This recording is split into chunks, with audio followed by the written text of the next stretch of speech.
SUV and coupe now in the compact class. Does that work? We present you today the new Mercedes GLC Coupé. The exterior, interior and driving experience is on Autogefühl, your #1 resource for in-depth car reviews and your #1 community to discuss cars with Thomas. So we're going to take a detailed look at this car, compare it also, GLC Coupé, to the GLC SUV, because we also have that review. It's linked in the video description. But in this review, of course, I'll draw some comparisons. You know, what are the advantages, disadvantages, what's different in the trim levels, because there are some difference. I will show you right now in full HD, full screen and full length. Let's go.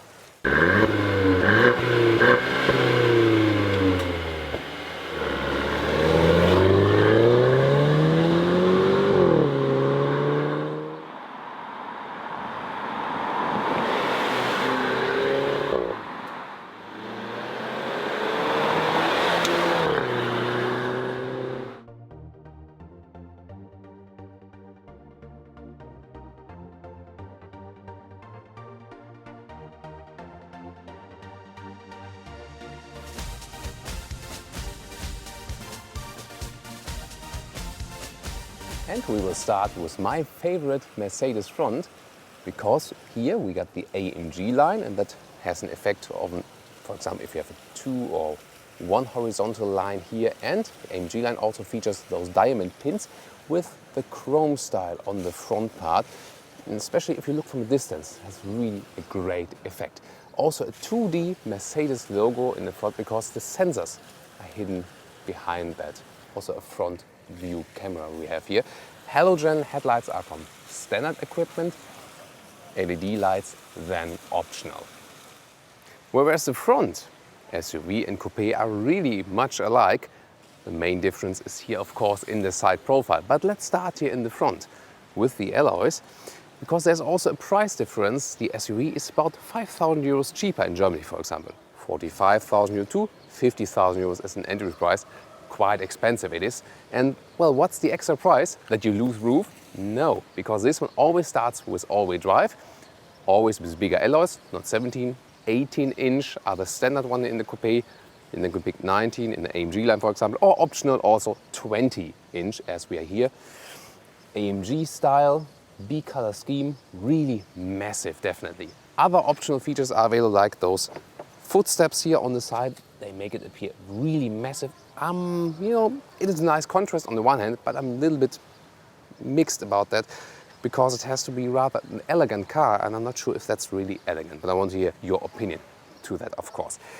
Then we don't only have the AMG line, we also have the night package. And that one features the black mirror caps and also not chrome frames around here, but a black frame. And I again prefer more the chrome frame. Maybe you want it more in this evil style. And then we are right here at the rear, where the coupe has the falling roof, and the SUV just goes like this. Of course you will lose space on the inside, we will soon show you that.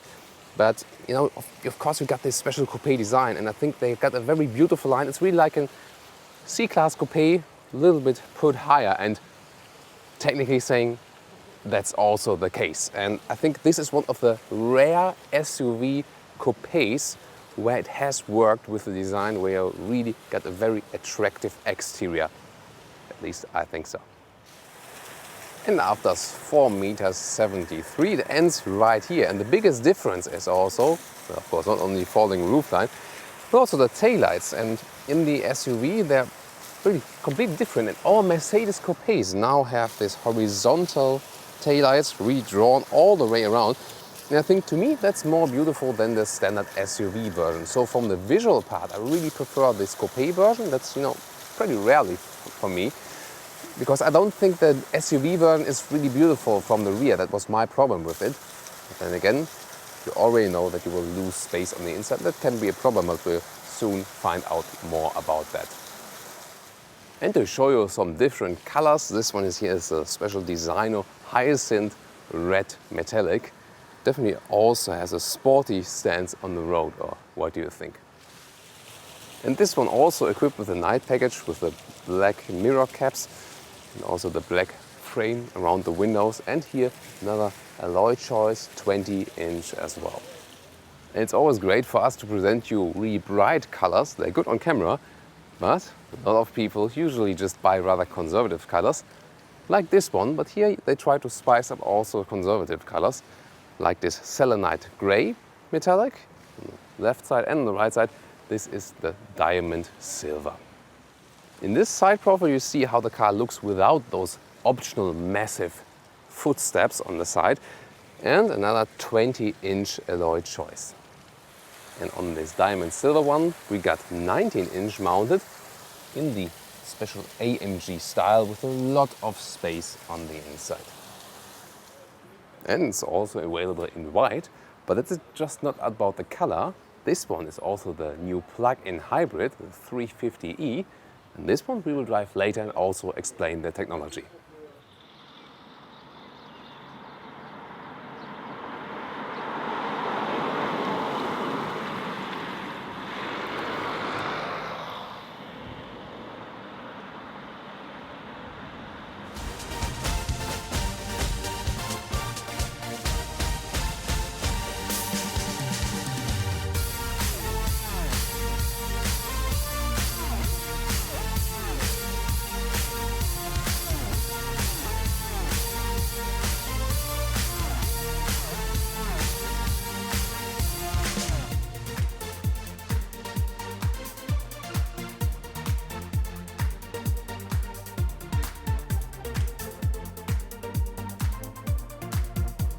Standard Mercedes car key from the C-Class. There could be something new meanwhile. It's a little bit old school, although it's still a nice key in general. Then chrome contrast on the door handles and a nice solid door sound. We like that. I'm still mixed about this footsteps. Somehow it is a cool contrast and I like it on big SUVs. I'm not sure if I like it here. I will have to really think about it if I love it or hate it. I'm not sure yet. What about you? Then inside of the doors, I always liked it with the Mercedes cars because we have the matte aluminum style here and also the settings for the seat control. This is almost like a sculpture. We also have the heated seats here and also the cooled seats. I will soon tell you more about that. And the Burmester sound system, because all of this stuff makes this car hugely expensive. And a button for the rear hatch, we will soon show you that. And storage space here on the left side is really a lot. You can place a lot of bottles in here and also bigger ones. I like that. Then the central part of the interior, we know it also from the GLC SUV. There's not so much difference there. And we got the special designo seats here. What I find great is that we got a nice contrast between bright and dark, but this design is only available then with ripped off animal skin, and you know I don't like that. But I have to say there are a lot of different alternatives. The GLC Coupé starts with just everything in Artico with the faux leather. Great stuff, definitely. And the SUV, for example, in Germany starts with cloth. And then there are different possibilities. For example, with the exclusive line, you can get on the inside cloth and on the outside the Artico leatherette. Or also everything just in Artico, but then in different colors, black, this beige here as well, and also espresso, a brown. And in the AMG line, for example, on the inside then you can get Dinamica, microfiber, and on the outside again Artico. And they have to think, well, with those test vehicles, they always want to equip it with Rhino leather because they think it's better. It's not, but again, we get option here, a lot of choices. It's great that Mercedes is offering also so many other alternatives. And let's get inside. And thank you, by the way, for the recent feedback, because a lot of guys have written me, oh, I was searching a premium compact SUV, but didn't find anything that was, not having genuine leather. And this one here has. So Mercedes is really on the right track here, even if this one, if it's here, optionally equipped with that one. So they really show that you can create high-class material and that are also good for the climate comfort, because when I have cloth or the microfiber on the inside, I also don't need the vented seats. Seating position is still, with the SUV still, even if it's not called SUV but coupe. So you have a rather upright seating position, but for an SUV or an SUV coupe, you got this cockpit C-Class view, so a little bit limited in the visibility, so it creates a very sporty atmosphere and not this like in the old GLK, where you more had a bigger off-road car feeling. here more the sporty approach. It's of course always a matter of preference. In an SUV I also prefer a very good overview. However, the styling overall is really impressive and also very seamless design. You immediately realize that when sitting here. Depending on the suspension you have, it also rises a little bit in the height, and I will look forward to the driving experience because we don't have the air suspension here today, which we had in the GLC SUV review. We have the adaptive suspension but without the airmatic, so that will also be a big difference, of course. Design-wise, we also had that survey lately about design in general, and a lot of you guys like the Mercedes design outside and also in the interior. And I'm joining you there, definitely. Maybe you could argue that Audi at the moment has a little bit more build quality on the interior, a little bit, but you have to really look at the details. But from the visual part, I think this one here has a rather emotional approach. Audi is more a little bit conservative and also wants to be as clean as possible. Here it's also a clean design, but again also a sensual design. We see that, for example, as with the central lines of the dashboard, and it's usually covered also with the Artico, with the red they're offering, and also with the vents in the round shape then. And they try to overlap some of the gaps that you don't really see the gaps that much. I've explained to you in other reviews, well, that's called sensual purity, and definitely a very nice concept approach. And I think it works because it has a really for someone would maybe see an overwhelming design, but I think the main point is you sit in this car and you not think, okay, everything works, function is there. You first look at how everything is visually attached and say, oh, this is something special. I think that's the effect that is created here. Steering wheel, compact size, good grip handle, and flattened end. I think just the right size, nothing really spectacular, rather conservative, but the right solution, and high-class shifting pedals for this 9G Tronic converter automatic transmission. And the gear shifter is here. It's American style, and I think I kind of like it. It's working very fast to, for example, change from rear to drive forward and back again. Instruments, when I start the ignition, this needle hop, very beautiful feature in the middle, a digital screen. It's nothing really new, but I think the visualization in the middle part is really nice and really crystal clear. And I think I just like this classical setup where you have a little bit of digital stuff on the inside. Then you can, for example, go for the consumption here, or this is 20 liters is just nothing. We'll soon tell you also something about the consumption. Then expect with this petrol engine at least 10 liters, something like that. And you can also switch around here. For example, also see the GPS information when you have a destination set, or what you can also have media or telephone information right here. Also you can get for some settings, for example, also from the head-up display, like the position or the brightness of it. And there it is. You see it slightly. It's always hard to film it. It's not flickering in real life. That is, a mismatch between FPS rate of the camera and the head-up display. So it's a crystal clear display for the normal driver's eyes. Left next to the steering wheel, you will find commands for the assistance systems, or also a hotkey for the 360-degree camera. That's good, for example, when approaching a basement garage, that you don't need to search it in the menu first. Starting with the lower middle console in the details, here you can also order a touchpad. Then you can scroll right and left in the menu like you do with this turning and pressing knob. Good sound from it, by the way, solid build quality. As we have the dynamic body control, here there's the adaptive suspension. And there you can set, for example, to a sport mode, make it a little bit stiffer already. It's standard suspension, then this one here, the optional, and even more optional, the air suspension also available for this one. Then wooden inlets come, for example, in the exclusive line, but you can also get just piano lacquer on that one. But this one here, the matte wood, I really like it. It doesn't collect fingerprints, and it's a nice haptical feedback and just feels very natural and matte. A little bit of storage space in here. You don't have to pick the ashtray in there. 12-volt power supply, and beverages holders, but you can also remove them, get them out and have more space, or just put them in there again and fix it. I like it when the climate unit is still separated, because I just want to have it a little bit colder or warmer or something like that.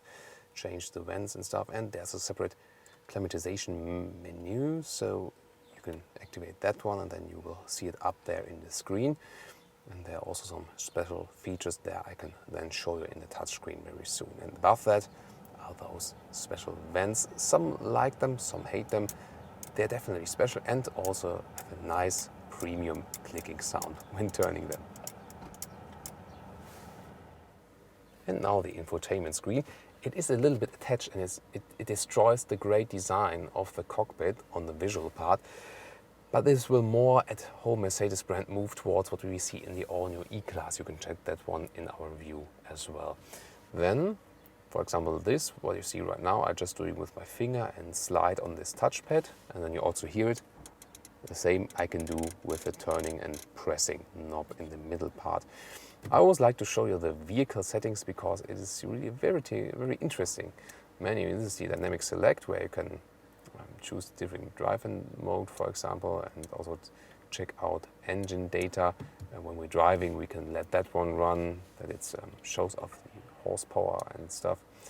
Other than that, 360-degree camera, I can show you that as well in action very soon. Consumption figures here, automatic time settings and stuff. And what is also very nice when we go in depth into the vehicle settings, for example, we can here, let's see, interior lighting, exterior lighting, ambient lighting color. 3 colors available here. I prefer the blue one, and I usually set it to full brightness that you also can see something in the dark then. And then I'll activate the climate menu with the separate button I've shown you earlier. This one also gets interesting because optionally you can also get this air ionization that should deliver better air, especially in polluted cities. And then there's this air freshener, and this gives a little bit of smell. We've seen it all from the S-Class, and we can set to different levels. And then you have really a little scent in here. That's also I think a love or hate thing, because some want it rather clean, some maybe appreciate that they have this small scent in the air. Connecting your phone, and the CarPlay or Android Auto is not available yet, so you have to activate the Bluetooth connection to your phone. But that's not my phone, because I would have different music on there. But that's the possibility. And the GPS, the basic audio system comes with the equipment. This one here, the optional command online, it's very expensive, but the good thing is it has a very good traffic prediction and always leads you the right way.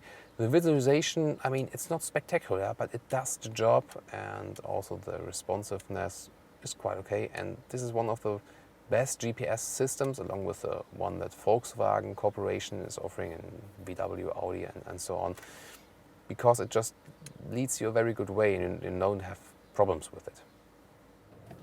And the rear view camera, you can see it right here. The rear view camera basically is also included in the serial equipment. That's special with the Coupé if you compare it to the SUV. But then optionally you can get this drone view from above, 360 view, which is very good for narrow surroundings. And then you can also change the camera, for example, here separate for the 2 sides, or change back again here. So a lot of possibilities. Usually you just stay in this mode and have a normal rear view camera and the drone view from above that is collected by the cameras on the side, in the front and the rear, and then it's mounted together. I've talked about this perfume. It's hidden in the glove box. There it is. You can change it and also get some different scents for it. Another favorite detail is that we got those aluminum strips here. You can pick different styles here, and I like this matte aluminum.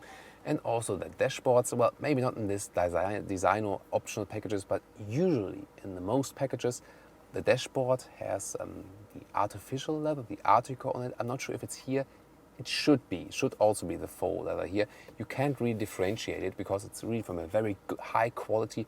And if you pick the non-genuine leather variant, it's almost more durable. Therefore, also the S-Class, for example, has leatherette on the dashboard. There's a small roof. You can close a shade or open it and open the roof completely. There it is, and let some more light into the interior, some more fun. There it is, that's the maximum position. And you also get storage space for your glasses up here. And beneath the armrest, I think it's also a very nice mechanism they have invented here. A lot of space inside here. 2 USB slots, as well as the SD slot for the GPS. There's one storage space right here, not sure for what, but you know, you can place a lot of stuff in there, and it's also well hidden then if you close it.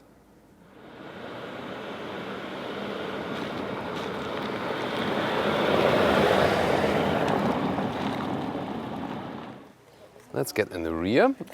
And now it gets really interesting also in the comparison to the SUV model. First of all, I like it when the rear design is also repeated in the front, just from this, you know, from the visual part and the color part. And then let's get inside. I got the seat as I would be sitting with 1.86 m in height or 6'1". Knee space is still quite okay. It's no room wonder as the car also has its length, but that still works. So you see there are these special gaps on the seats, so it works for tall people. But then, you know, when I'm I'm gone. My head is gone. So when I'm really sitting upright, I can put my hand above my head. That works. So with 190 in meters, so 6'2", 6'3", I don't know, then you really get problems. And that is, you know, better than in the SUV version. You can check also in our GLC SUV review. So that's really the negative aspect. You don't have too much headroom here in the rear then. Overall, the seating position is quite comfortable, but you know, especially the room here in the rear is not what the GLC in general stands for. Optionally, you can also get a 3-zone AC with the temperature control and also the vent control for the rear passengers. And what else with the rear? First of all, we have these ISOFIX covers for fixation of child seats. Then I can fold out the comfort department with some more storage space, and also beverage holders are foldable here. And then there's a clever system for flipping the seats, the button right there, so you can flip them electronically from the inside. Watch out. There it is. Then they are released. It's a 2/3, 1/3 split, but you can also release this middle part here from the other seats, so that is also possible. Let's see how we can do this. I'll first put the seat back up. Always check out that the seat belt is in front here. And then here, there it is. That is the ski hatch. So for loading just longer things through, but still have 4 people. And then you can also singly flip that seat. But let's see how we can do that from the rear. To open the boot or the trunk, you can press the button at the key, or you can also flip the logo. There's also the rear view camera behind then here. And this is the problem of this car. There's a cover here, no rails. And you see there's hardly any space left. And you know, first of all, a very high loading sill at the front. And then, you know, here, this, you can't put anything in here. As for the height, length, no problem, totally no problem.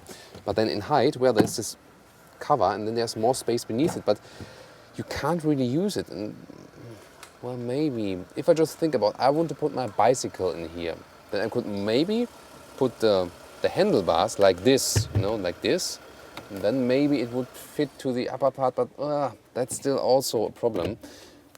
In length, again, you can, that is a good thing, you can flip the seats electronically, 1/3, 2/3, and then you can also, of course, easily remove this cover. So lengthwise, really good result. And that's a practical solution, totally. Also, that's a very soft floor cover here. I like that as well. And well, in the front we got electric seats, so you cannot flip that seat totally. And so that's a very good result as for length. But again, you know, as for the height here, that's really limited. The hatch is opening very wide, but it should be possible if you, for example, if maybe that is the maximum height of your basement garage. Let's see if we hold it here. Yeah. Then if we open it the next time, then let's just do it. It should stop at that exact height. Let's see, and it should stop now. Yeah, there it is. And if you want it higher again, just push it up and hold the button again. Sorry, I don't want to insult you. So, and there it is. And then what about the safety mechanism here? Yeah, Mercedes figured out that really well. That is good for child safety. We've seen with other brands, they haven't figured out that yet, but this one here is definitely sensitive enough both ways.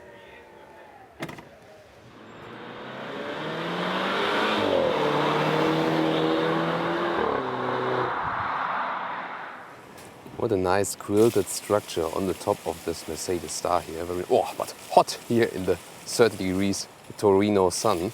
Really hot. And by the way, in the background you hear this fountain. It's not good for the sound, but good for the visuals when we have a fountain. Visually, now here the engine. This one is the GLC 250 turbo petrol engine. The names might vary from market to market. For example, in the US, they often have some different numbers. This here, the petrol 250, 4-cylinder, 2-liter of displacement with 211 horsepower. And then we also have the GLC 300, at least that's the name here in Germany. And this one will come at a later stage with 245 horsepower, a little bit stronger then. But what's the interesting one with this one? This one we will later also show you as the hybrid variant. That's then this engine together with 116 horsepower more from an electric engine. Very interesting. All is always all-wheel drive here with the Coupé, and the diesels will have here 2.2 liters of displacement with 170 horsepower, or even another one with over 200 horsepower.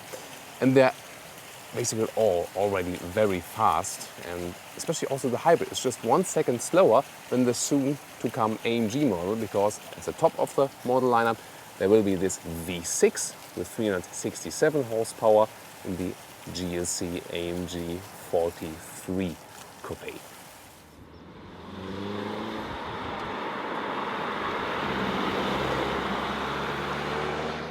And now to our driving part, Mercedes GLC Coupé. The 250 petrol engine might be called differently in other markets, 211 horsepower, 4-cylinder petrol turbo, 7.3 seconds from 0 to 100 kilometers an hour, or 0 to 60 or 61 or 62 miles an hour. So pretty good acceleration already, here also with the all-wheel drive. The steering, is it different from the one in the GLC SUV? It's a good question. You can't really make it out that much, so it's relatively the same basically. The biggest difference is that the Coupé starts with a sports suspension, so you have a firmer ride.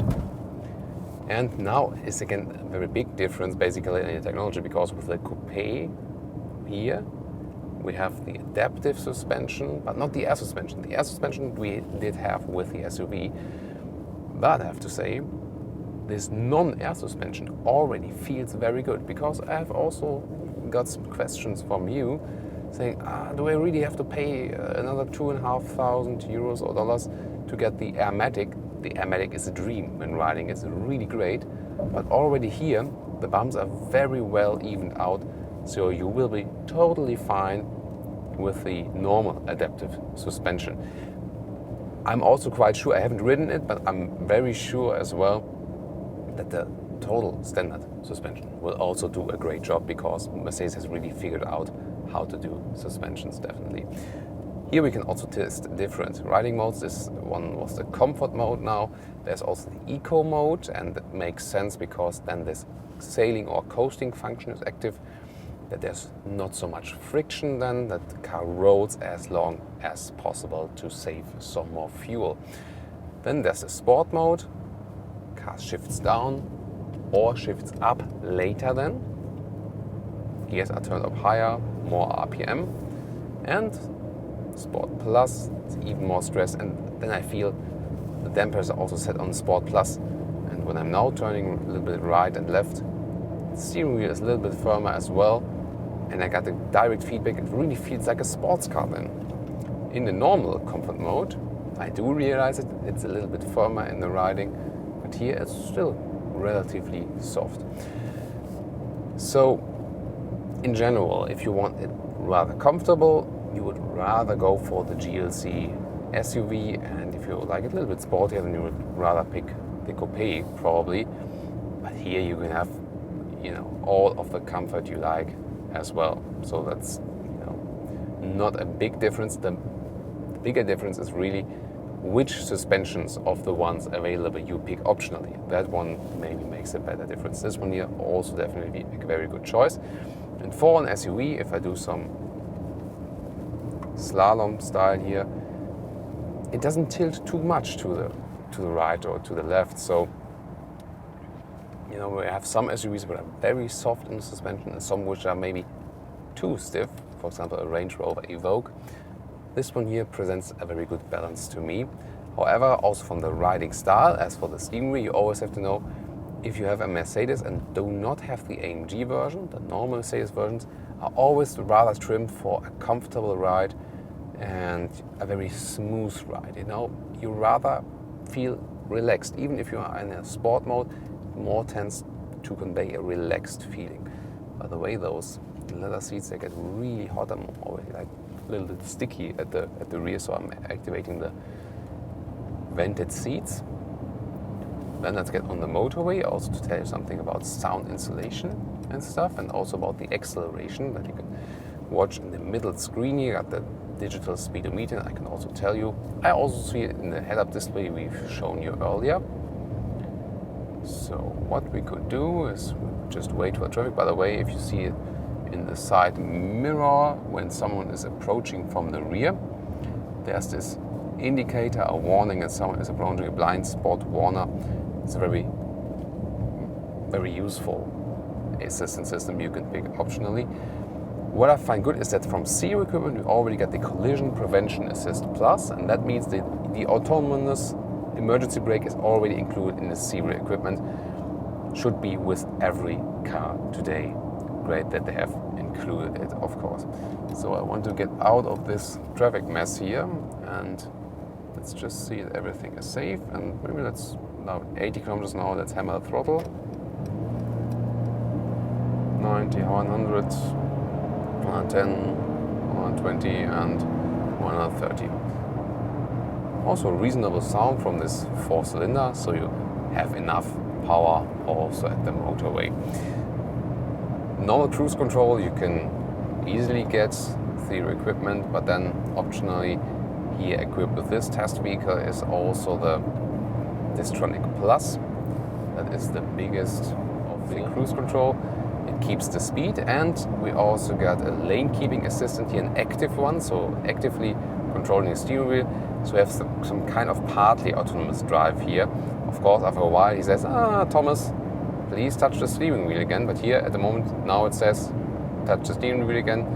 And then the system says, okay, if you won't touch it, then I deactivate it, and then you're lost. That's kind of the system here. So, but it's good to have, in situations where you maybe miss something, or just to help to relax a little bit more, because when you relax a little bit more inside the car, and it happens, it happened to all of us, that you get maybe tired in some situations when riding a car, and if you then relax and know, okay, someone helps a little bit with the steering, someone helps with keeping the distance, then when you can relax a little bit, it also helps you from getting even more tired. It sounds maybe contradicting, but probably some of you can also confirm what I've experienced also when I drive cars with a lot of assistant systems. If you compare to a sedan, the sound insulation is not that good, for example, to when you're driving in a more normal Mercedes C-Class, because you have more wind resistant, of course, and you also hear that. But for an SUV, Mercedes is always very high in this segment as for the good sound insulation, so we can't moan about that, of course. Especially, this road surface on the Italian motorway here also creates a lot of noise. So it always depends, of course, a lot on the road surface as well. also at higher speed, the SUV felt very well. This is, by the way, our Italian friends maybe know the telepass system. Especially when you're coming from Germany, where we don't have this system, it's really strange if you go to Italy, Spain, France, where you have this, huge areas which are, cost a lot of money, a lot of asphalt is wasted, and then you have this checkpoints to pay for the motorway. We are all paying so much taxes. Why can't, that be included in our taxes? That's my opinion, So there it is, and I think we can show you some more acceleration. Let's see, there's someone behind me. Also motorway flexibility, 60 kilometers to, I think 130 is the maximum here. Let's go right now.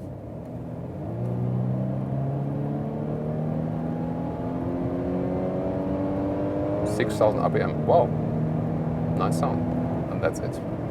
That is all in the normal mode, and if I go to the Eco mode, by the way, when I lift the throttle, car just keeps on rolling. I don't feel any engine brake. Then however, if I go to the Sport Plus mode, I get resistant. The car is slowing down because we are also in a lower gear. Then the one behind me, this guy totally thick. Why does he want to show you another acceleration? So 70 kilometers an hour now to 110 with the Sport mode. See the difference? See, I was already in a lower gear and 110. Hello and welcome to Mercedes. I don't want to hear that now. So when we're on a Mercedes test drive, they sometimes program something that's like, hello, welcome to this test drive. But I don't want to, hear that right now. I just want to rather talk to you. So what you've experienced here is we were already in the lower gear when being in the Sport Plus mode, and so the acceleration also went better. Also here at higher speeds now, there's no tilting from that SUV, especially with the stiffer suspension, Sport Plus mode. Now the guy in the small truck behind me must finally think, this guy in front of me is, a total lunatic. Yeah, has been drinking too much, Michelle, just signalized, yeah. So, and then comfort mode, again, it's a little bit more tilting. So that is really the good thing about the adaptive suspension. You can adjust then how stiff you want to have the suspension. So you're not like, finished with the one setting and that's it. But I can promise you most of the time you will just stay in the comfort mode because that's probably what you seek in everyday riding then. Finally, the seat gets a little bit colder from this ventilation system. Visibility, by the way, here it's the same than in the GLC SUV. Rear windows still doesn't make such a difference, but then to the very rear, the window is that flat and that slim, especially from here.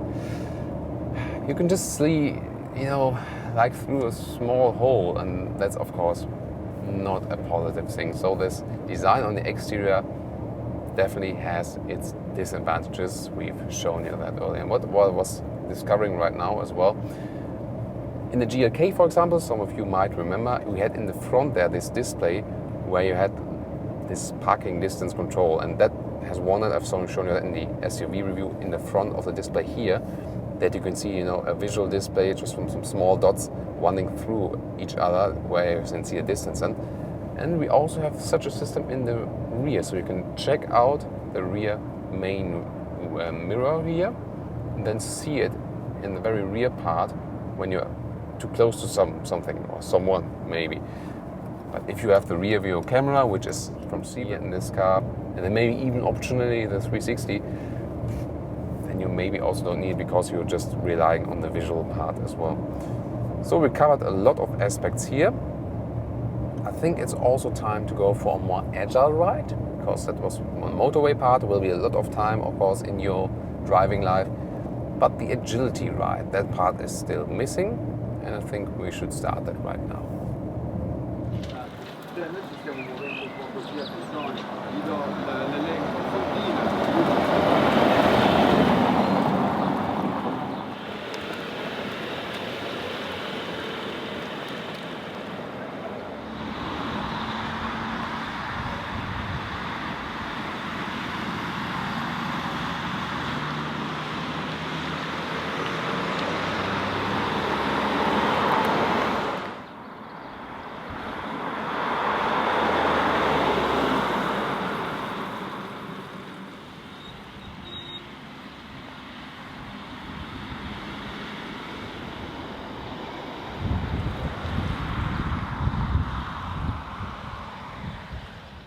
Now to our agile driving part.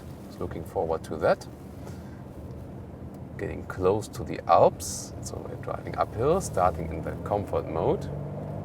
And here it's good that we don't have the air suspension, but the dynamic body control.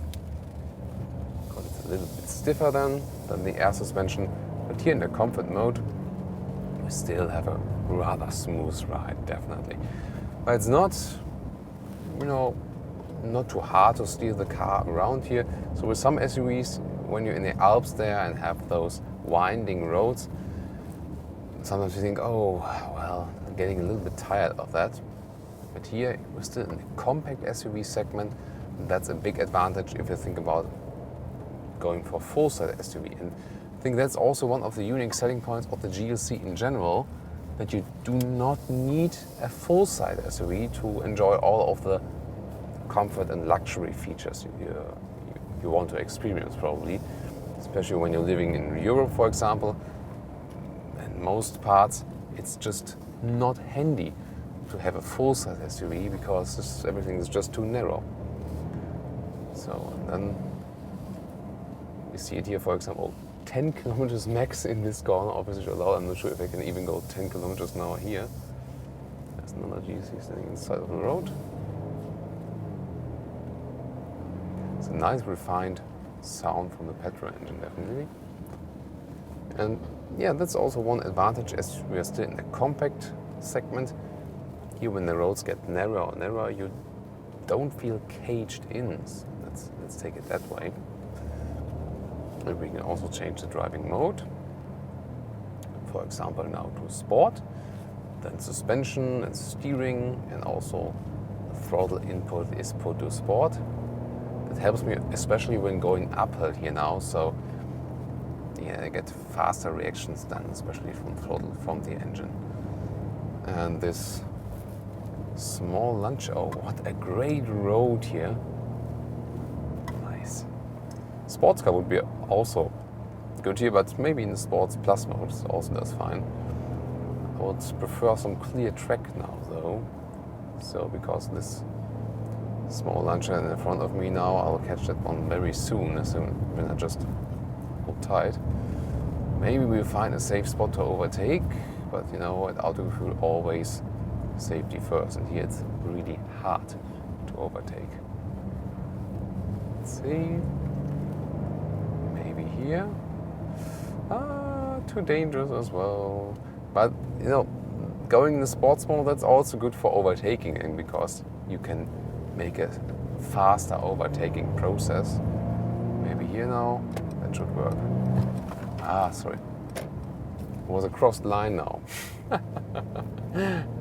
If this guy would realize I'm behind him, maybe he is kind enough to let me pass. So you also have a clear track then. There it is now. There's not a clear line now I can overtake.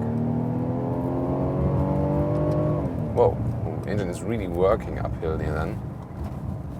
So, but in the sports mode, especially now into the next corner here, you see the steering for the sporty stuff could be a little bit more direct, but I say this in general with the most Mercedes steerings, could be a little bit more direct for the sporty ride.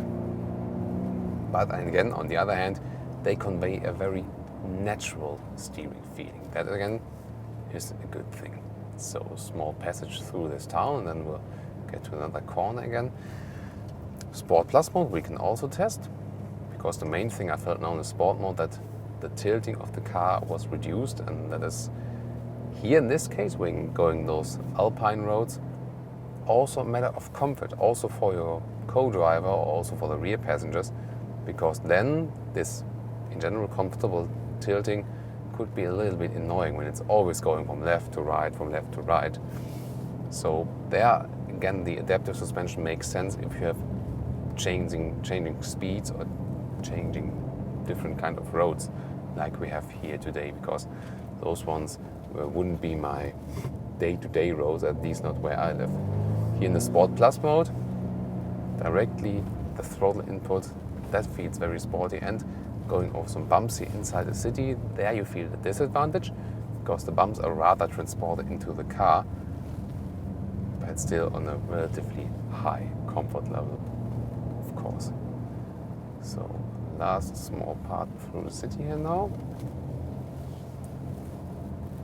You see the steering is, well, even if I say it could be a little bit more direct, I think it's also direct enough. There are, the steering angles don't have to be that high.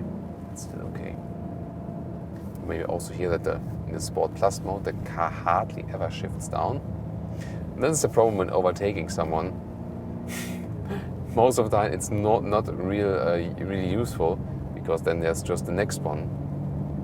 And so most of the times on those almost single trail roads, you just have to wait and queue up.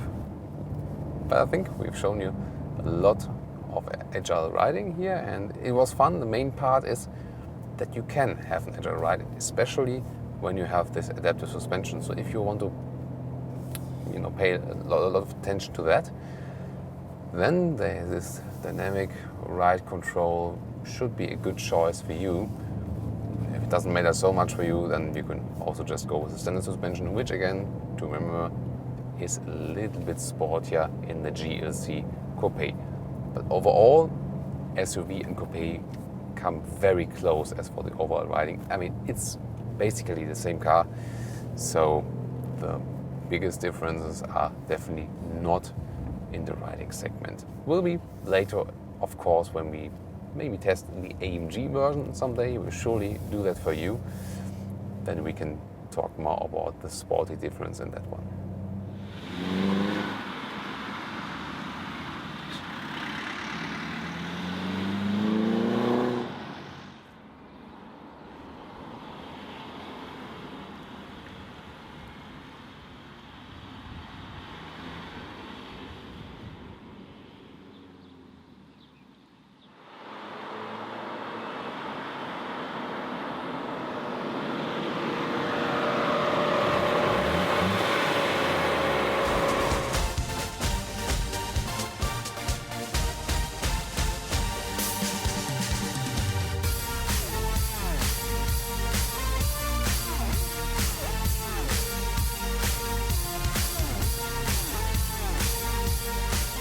And now it's plug-in hybrid time. The 350e has the basis, the petrol engine we've just driven, the 2-liter of displacement petrol engine, turbo petrol engine, and here 116 horsepower more from an electric drive.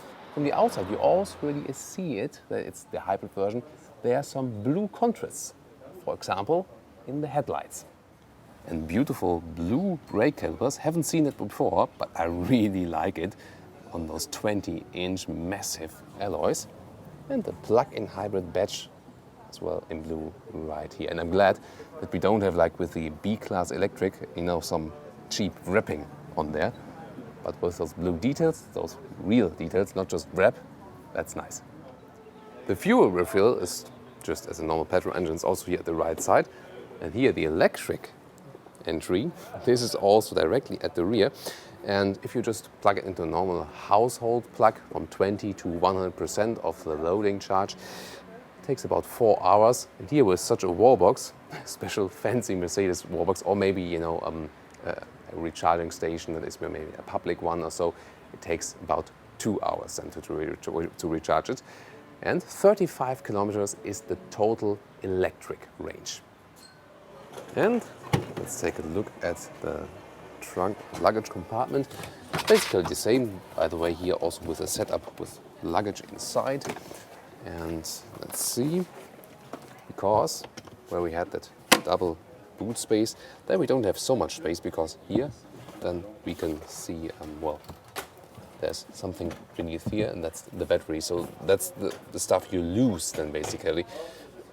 So I think you can live with that, because the trunk is limited anyway.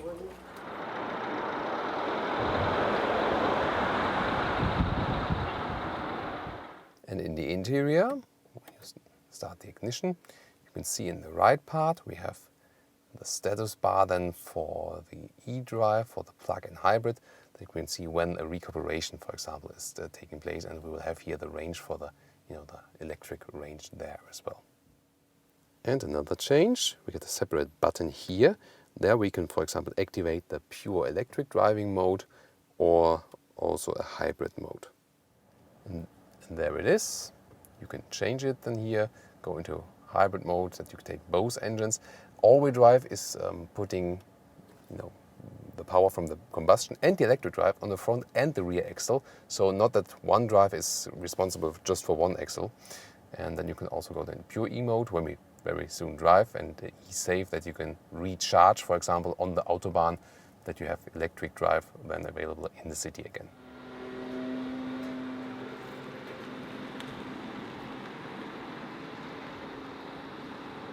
Now the electric driving part, I think it's a great solution if you have the possibility to charge at home or at work. I think it doesn't matter how long it really takes. I mean, 30 to 23 hours a day, a car is standing still, in figures wise. So usually you have enough time to charge. You just need the infrastructure. So we're starting in electric mode. At the moment it's just in the hybrid mode, but that's a great thing. No music. You can just start your ride totally silent, and that's nice for you. Oh, to go the other way around. Thank you. So once again, one road here at the. We're stuck. Let's go back. But that's what I also meant when you're doing stuff like this, and cruising around in the city or in front of your house, going back and forth. That creates so much exhaust fume, and it really annoys also from sound-wise, annoys your neighbors. And so you can get rid of this, and that's really a great thing. So staying in hybrid modes has now a range of 34 kilometers an hour, and it's perfectly silent. I really like that. Again, you just need the possibility to charge.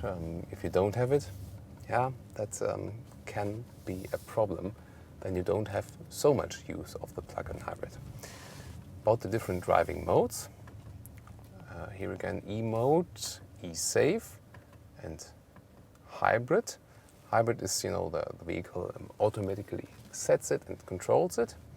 I can also go to E mode, then we stay in the electric drive mode. And we've tested it, for example, with the Volvo XC90. Those pure electric ranges are usually quite realistic. The fuel consumption that they are officially stated are usually not realistic. But the electric values are usually do quite well. And when I'm, for example, going downhill now, the car is also recuperating. So when I'm hitting the brakes, there's no usual braking process taking place. Then first the car recuperates, and if then even more braking power is needed, then the usual brakes set in. So when I hit the brakes right now, it says here charge, and go get a green lights at the charge. Then the battery is refueled. Not fuel, but refilled. And of course, when I hit the throttle, then it goes the other way around at E-Drive. It's again such a relaxing feeling, just driving totally silent. And when I'm staying with the range, it's no problem. And there can also be a big acceleration. So you can not only buy it to have just the electric range and driving more silently. You can also argue, okay, to go sportier. Because funny thing is, this one is just 1 second slower on one from 0 to 100 kilometers an hour, 0 to 60 miles an hour than the AMG version, the 43 of this car. So it's 4.9 versus 5.9 seconds. Really interesting. So this here could be a sustainable variant or alternative to the AMG model, because you also have this boost then, as I said earlier, on both axles. So electric drive and the normal combustion engine, if they're both active, both send powers to both axles at the same time, a little bit more rear wheel biased. So they picked this system because they say they can use the optimum torque of both engines. And so also an interesting concept. We have seen that differently from manufacturer to manufacturer. Here again, for example, going downhill, I can either let the car roll, that I get as far as possible, but when I see I have to stop, like for example a stop sign is approaching now, I hit the brakes and can again charge the brakes a little bit. And here for that stop and go traffic, I think that's the best solution then to go having an electric car. If I go to the other modes, for example the e-save, well, at the moment everything is charged, so I won't really need it, but that would be, for example, if I say I'm really driving on a motorway, but I know maybe let's think about further regulations. There are maybe some regulations where you're just allowed to drive electric inside a certain city part. Then you can recharge before. It's not really efficient, but if you need it for driving in the city, you could do this.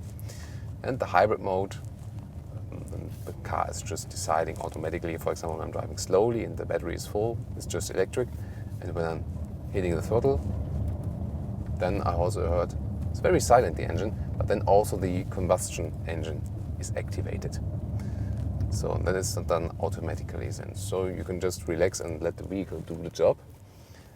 The question is always, what about the real consumption? We know those consumption figures for the plug-in hybrids is calculated by that they first totally use the electric range and then start the consumption. Yeah, that's of course not really that realistic.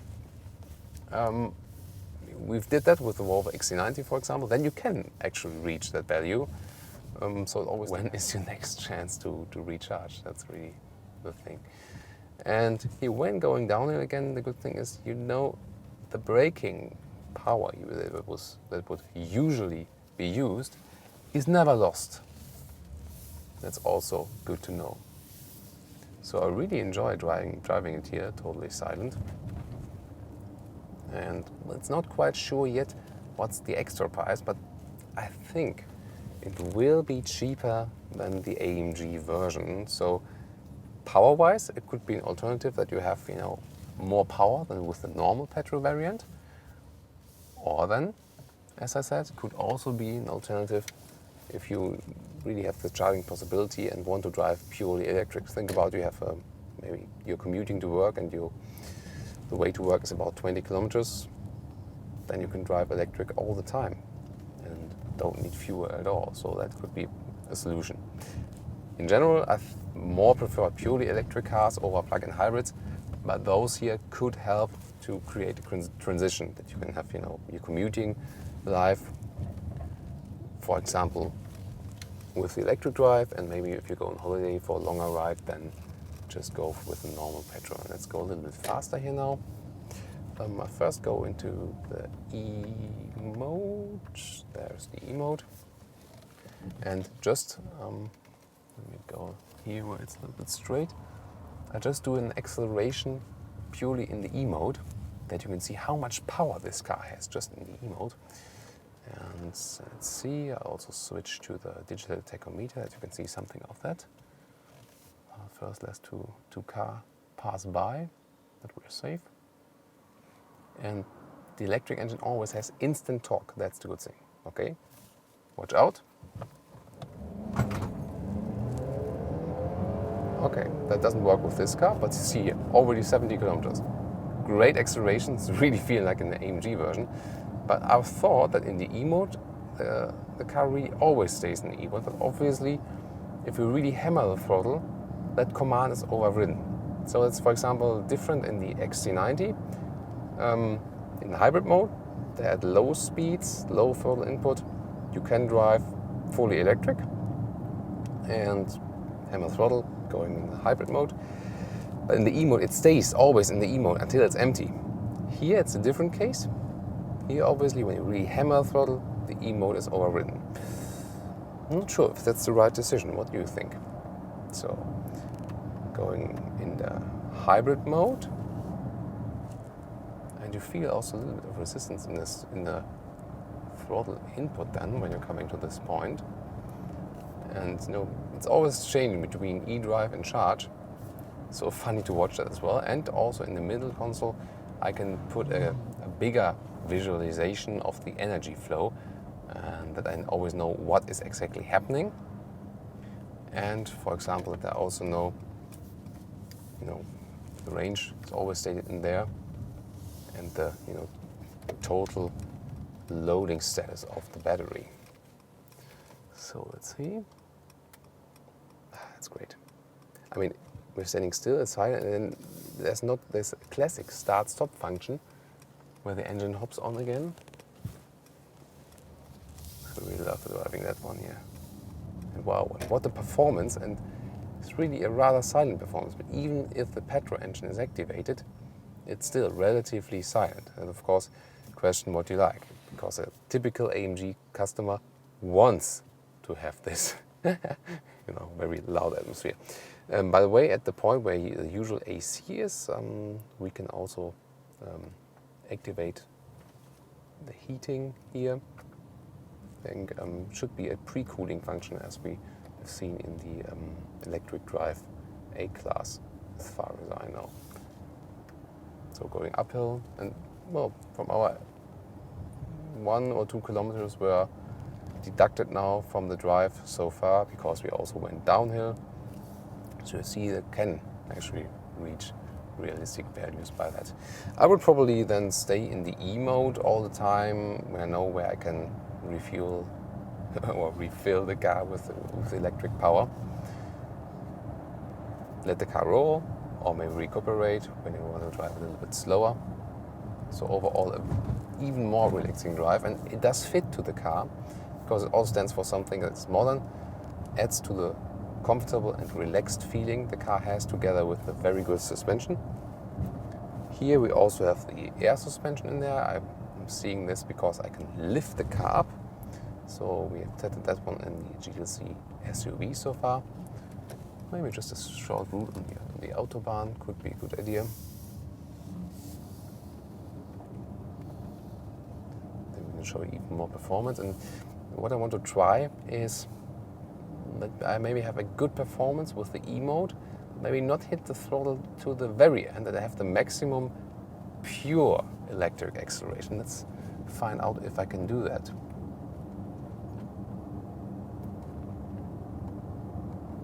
I think you also should hear it on camera, that it's silent and more silent than ever before here.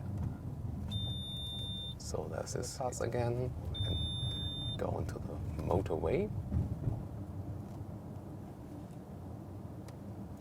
So soon there will be the speed limit released. Then we can hammer it a little bit. You can just enjoy this silence. So let's now go from a slower speed, like 30, and then hammer through, but I try not to go to the very end. Let's see, like this.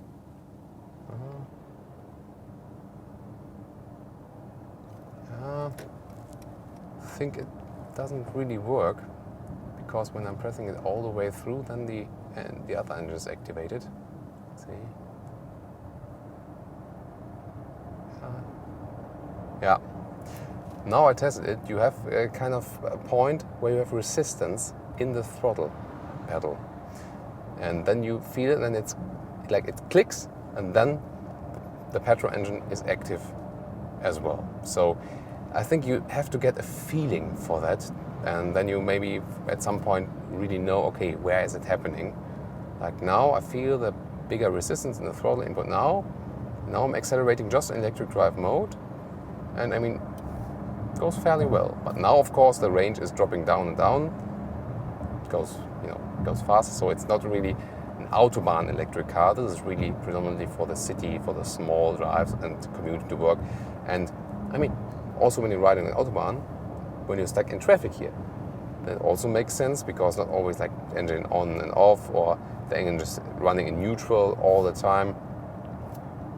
Then it can of course have a good effect also on the economy balance, and also for the environment, that it's don't have the combustion engine running all the way around.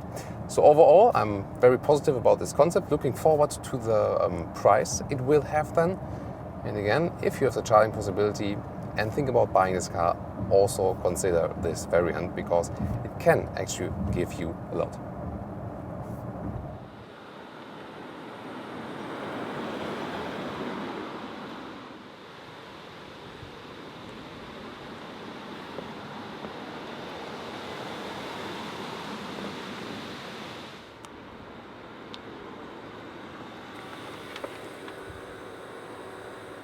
And now the conclusion, new Mercedes GLC Coupé.